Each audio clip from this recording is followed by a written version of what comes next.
Point 1. Living with a mom who's a monster. Living with a familial monster is a phrase that sums up the terrifying experiences of the Notek sisters. This phrase refers to their life with their mother, Shelley Notek, who was a real-life monster due to her violent and murderous behavior. Shelley Notek's childhood was far from perfect. She grew up in a home where her violent tendencies were not only overlooked, but also unintentionally encouraged. Her parents, particularly her dad, gave in to her every demand, which only added fuel to her destructive behavior. It's like feeding a fire. The more you feed it, the bigger and more destructive it becomes. In Shelley's case, her parents' indulgence didn't lessen her violent tendencies, but instead made them worse. As Shelley got older, her violent behavior got worse. It wasn't enough for her to torment her own family. She wanted more. This desire led her down a dark road that ended in murder. This progression from violent behavior to murder is a chilling reminder of how unchecked negative behavior can escalate to unthinkable levels. Despite their horrific upbringing, the Notek sisters managed to create a meaningful life for themselves. Their story is a testament to the resilience of a human spirit and the power of sisterhood. They managed to rise from the ashes of their traumatic childhood, much like a phoenix rising from its ashes, symbolizing rebirth and resilience. Understanding the Notek sisters' story can provide valuable insights into how to identify and deal with narcissistic behavior in people. It serves as a stark reminder of the importance of recognizing and addressing signs of violent behavior early on. If left unchecked, these tendencies can escalate and potentially lead to tragic outcomes, as was the case with Shelley Notek. In conclusion, living with a familial monster is a phrase that sums up the Notek sisters' traumatic experiences with their mother, Shelley Notek. Their story serves as a warning about the dangers of unchecked violent tendencies and the importance of early intervention. Despite their terrifying experiences, the sisters' resilience and unbreakable bond serve as a beacon of hope and a testament to the power of sisterhood. Point 2. Shelley Notek's dark childhood. Not long after Les Watson and Laura Watson said their I dose and began their married life, they got a surprise phone call. It was from Sharon, Les's ex-wife, known for her rough and tough attitude. She was calling to ask when Les would be picking up his kids. This was a shock to Laura. She knew Les had kids, but she didn't know they'd be raising them. After a bit of back and forth, the Watsons agreed to take in Shelley and Chuck, Les's kids from his previous marriage. Sharon, however, decided to keep the youngest, Paul, thinking he was too little to be given away. So, 6-year-old Shelley and 3-year-old Chuck moved in with their dad and Laura, their new stepmom. As time went on, Laura started to see some worrying signs in Shelley, despite all the love and care she and Les gave her. Chuck was usually quiet and didn't cause much trouble. But when he did talk, it was often to repeat things Shelley had told him to say. Shelley was a different story. She was a real handful, always up to no good. Laura later realized that Shelley's self-centered behavior ran in the family. Anna, Shelley's grandma on her dad's side, was known for acting the same way. She was a woman who ruled with an iron fist and always got what she wanted, often by being manipulative and mean. It was clear that Shelley had a natural tendency to be self-centered, and her visits with her grandma probably encouraged this behavior.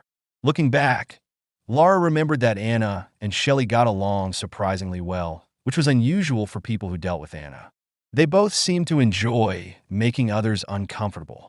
This gives us a peek into the not-so-sweet beginnings of Shelley Notek, hinting at the dark road she would later walk down. Point 3. Shelley's transformation from normal to nightmare. In the tale we're discussing, there's a character named Shelley who starts off as sweet as pie. But don't be fooled. She's like an egg that looks harmless on the outside, but inside, there's a mean old reptile waiting to break out. At first, Shelley's just a regular girl like any other. But then, she goes and accuses her dad, Les, of something awful. She says he hurt her in a way no father should. Turns out, she was lying, but the damage was done. Her family and school couldn't look at her the same way again. Even after all that, her dad still treats her like a princess. It's like he's feeding that nasty reptile inside her, making it bigger and meaner every day. Shelley gets sent to live with different family members, but wherever she goes, trouble follows. The real kicker comes when she messes with her Aunt Katie's marriage. That's when you know the sweet little girl is gone for good. In her place, there's this cold, calculating creature, ready to strike at anyone who crosses her path. So, when you think about Shelley, remember that egg. It might look harmless, but inside, there's a reptile waiting to break free. It's a chilling reminder of how someone can seem innocent, but underneath, they're anything but. Point 4. The first guy who fell for Shelley's charm. In the small town of Battleground, Shelley, a striking beauty with a fiery temper, found herself drawn to Rivardo, her first love. Her father, Les, ran a nursing home and was in desperate need of a helping hand. Seeing an opportunity, Shelley convinced Rivardo to move to Battleground, promising him a job with her father. Les, eager to see his daughter settled, offered Rivardo a handsome package and even footed the bill for their wedding in February 1973. Fast forward to February 1975, Shelley and Rivardo welcomed their first child, a baby girl named Nikki. Shelley, inexperienced and overwhelmed, moved back in with her parents, Les and Laura, for what was supposed to be a short stay. But days turned into weeks and weeks into months. Eventually, Rivardo put his foot down and insisted that they return to their own home. Back in Battleground, their relationship took a turn for the worse. Shelley's temper flared more often, and Rivardo found himself sleeping in their car just to escape her wrath. He confided in Laura, lamenting, "Shelley only treats me well when we have company." Shelley, always concerned about money, even convinced her father to send Rivardo's paycheck directly to her, effectively trapping him in their marriage. Despite his deep love for Nikki, Rivardo reached his limit. He decided to take a break and visit his family. They tried to patch things up, but their peace was short-lived. Rivardo filed for divorce, and in retaliation, Shelley took off with his money, left Nikki with Laura, changed her phone number, and vanished without a word. A year later, Shelley reappeared, claiming Nikki but offering no explanation for her disappearance. She spun a tale for Nikki, painting Rivardo as the villain who abandoned them. It was only years later that Nikki discovered the truth, that her father had tried to reach out to her countless times. This tale is a stark reminder of Shelley's manipulative ways and the stormy relationship she shared with her first husband, Rivardo. Point 5. When Shelley's abuse turned criminal. In Gregg Olsen's chilling tale, we follow the life of Shelley, a woman whose adult years are marked by a slow but steady descent into crime. This isn't a sudden plunge into the dark side, but a gradual slide that's deeply entwined with her personal life and relationships. Shelley's journey into the criminal world starts with her marriage to Dave Notek. Dave is initially painted as a gentle, kind-hearted man, but he soon falls prey to Shelley's manipulative ways. Shelley wears the pants in their relationship, and Dave, ever the submissive partner, accepts her behavior. This is clear in the love notes he pens for her. These notes, brimming with declarations of love and loyalty, seem to be more about Dave's hopes than a reflection of a balanced, loving relationship. Their family grows with the birth of their daughter, Tori, and the addition of 2 more people to their home: Kathy Lorino, a friend of Shelley's who's hit a rough patch, and Shane Watson, Shelley's troubled teenage nephew. But instead of offering a supportive home, Shelley subjects Kathy and Shane to brutal physical and emotional torment. The abuse gets so bad that Kathy's health takes a nosedive after a home accident orchestrated by Shelley. Kathy's death is a game-changer in Shelley's life, as she moves from being an abuser to a killer. To hide her crime, Shelley, with Dave and Shane's help, burns Kathy's body and wipes out any trace of her ever living with them. She then spins a tale that Kathy had run off and forces everyone to stick to this lie. This story gives us a bone-chilling peek into the mind of someone with narcissistic personality disorder. This is a mental condition that's recognized by the Diagnostic and Statistical Manual of Mental Disorders. It affects about 0.5 to 1% of people and is marked by a lack of empathy, a craving for admiration, and a sense of superiority. Shelley's actions and behavior throughout the story are a clear sign of this disorder. serving as a stark warning of the potential dangers of unchecked narcissism. Point 6. Shelley's knack for hiding her true self. The phrase narcissistic camouflage of a social outlier might sound a bit complex, but it's actually a pretty straightforward concept when you break it down. Let's start with narcissistic camouflage. This is a fancy way of saying that someone is really good at hiding their true colors. In our story, this person is Shelley Notek, a mother who's got manipulation down to an art form. She's a pro at using charm, lies, and emotional mind games to control and hurt the people around her. Next up, we have social outlier. This is just a term for someone who doesn't quite fit the mold of what society expects. In this case, we're talking about Kathy Lorino and Ron Woodworth. Both of them were in a tough spot, dealing with money troubles, and they turned to the Noteks for help. But instead of getting the support they needed, they ended up being victims of Shelley's cruelty. So, when we say narcissistic camouflage of a social outlier, we're talking about how Shelley used her manipulative skills to control and hurt Kathy and Ron. She put on a show, acting like a caring, supportive friend, but her real intentions were anything but kind. For instance, when Kathy moved in with the Noteks, Shelley seemed like a good friend at first. But as time went on, she started to control and hurt Kathy, both physically and emotionally. The same thing happened to Ron when he turned to the Noteks for help.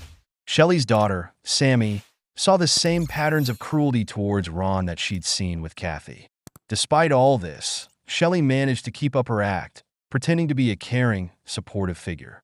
This is a classic example of how a narcissist can control and manipulate others, especially those who are vulnerable or on the fringes of society. So, to sum it all up, narcissistic camouflage of a social outlier is all about how Shelley Notek used her manipulative tactics to control and hurt vulnerable people like Kathy Lorino and Ron Woodworth, all while hiding her true nature and intentions. Point 7. How Shelley and her husband got busted. The day after Sammy's parents were hauled off by the cops, she tried to keep things normal. She celebrated her 25th birthday with her boyfriend, Kaylee Hansen. They went out for a steak dinner, trying to forget that her folks were now the talk of the town. Their faces splashed all over the news. But the reality of it all was too much for Sammy, and they decided to head home. On the drive back, her phone rang. It was her sister, Laura. She had some news. Their dad, Dave, had confessed to killing Shane. This was a dark secret that had been hanging over their family for years. Hearing this, Sammy's hopes of escaping her family's past and finding happiness were shattered. She had to face the grim truth of what her parents had done. But Dave's confession wasn't a full admission. He only said, "Shane's in the ocean," hinting that he dumped Shane's body in the sea. He also spun a tale about finding Shane messing with a rifle in the pole building, a large, usually rectangular building used for storage or as a workshop. According to Dave, a struggle over the gun ended with him accidentally shooting Shane. He claimed he showed Shelley, Sammy's mom, what had happened, but they were both too scared to go to the cops. Even with his half-baked confession, Dave was found guilty of the murders. Oddly enough, he got a shorter sentence than Shelley, who was slapped with a 22-year prison term. After the dust settled, Sammy was given custody of her youngest sister, Tori. Despite all the horror they'd been through, the three sisters stuck together, proving their bond was unbreakable. This was a turning point for the sisters. Their nightmare was finally over, and they could start healing and rebuilding their lives. It was a powerful reminder of the strength of truth, justice, and family ties. Point 8. Conclusion. The power of sisterhood and familial bonds can overcome even the darkest of circumstances. In the face of unimaginable horror and abuse, the strength to endure and ultimately expose the truth can emerge. It is a testament to the human spirit's resilience and the power of truth. The journey to justice is often long and fraught with obstacles, but it is a journey worth undertaking. It is crucial to remember that silence can be as damaging as the act of violence itself. Speaking out against injustice, no matter how close to home, is not just a brave act, but a necessary one. The story also highlights the importance of community support and intervention in situations of domestic abuse. It is a call to action for society to be more vigilant and responsive to signs of abuse and violence within families. In the end, the unbreakable bond of sisterhood triumphs, proving that love and unity can conquer fear and oppression. It is a story of survival, resilience, and the power of truth.